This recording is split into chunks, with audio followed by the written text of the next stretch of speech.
Hello, my name is Ted, the founder of menstrap.com. Today I'm going to read a letter from Laura about the topic of being lonely and loneliness. We found each other when I was quite young, and we spent many years together. It was very hard to imagine a new life and what it can be. Everything I was had to do with this relationship. The most frightening thing was to be alone. I imagined living in a new apartment. I would be the only person there. I would be sleeping alone for the first time in years. I was scared of so many things like what will my relatives say? How will I get through this? What will my next boyfriend be like? Will I have a chance at finding someone else? What will happen if I lose my job? What I will do on Christmas and other holidays when people are spending their time with their loved ones. I had so many questions in my head. These helped me to stay in pain and keep fighting a fight I could not win. This certainly wasn't my first relationship. I dated other guys, and this current one was better than my previous choices. Maybe this was the top of my mountain. Maybe there was nowhere to climb anymore. I was more concentrated on thinking that maybe there are no better guys than I have now, because this is the story my mother and friends were telling me. Our intimate life became a challenge to me. Sometimes I felt emotionally raped after making love, and I started to avoid that. I stayed late at work or would occupy myself to delay going to bed early. Sometimes I even shouted or consciously started a fight in order to run away from any intimate contact with him.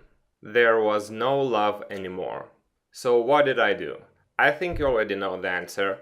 I could not give up and go away just like that. I still wanted to fix this relationship. I still saw hope. I clearly saw that my actions and beliefs were not meshing well with his. I didn't want to feel like I had failed.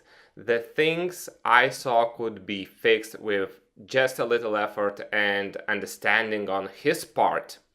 I'm a smart woman. I read many books about relationships. I am successful in my career, and I am always striving to move forward. He didn't understand how hard this was for me. He had his own personal model for life. He wasn't actively listening and absorbing anything I said. Most of the time I felt like I was talking to a rock.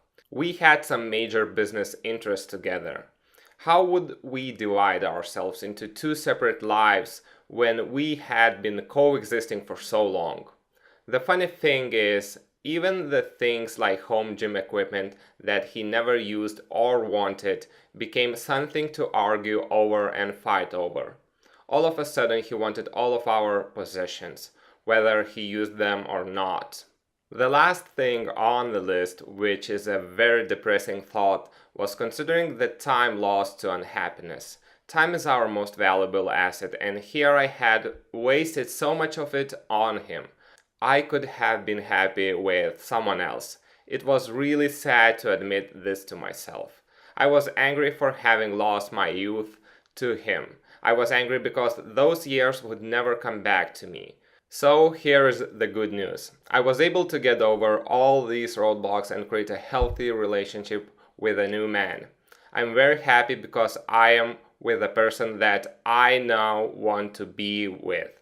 I'm feeling fulfilled and happy.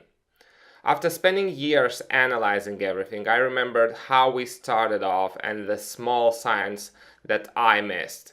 It is so easy to analyze this now, but at the time it was hard to spot the warning signs for personality traits that will eventually annoy you. Trying to fix that mess led to a lot of years of suffering and depression. That was the last paragraph. Thank you, Laura, for a very insightful letter. Thank you for listening, and I'll see you soon.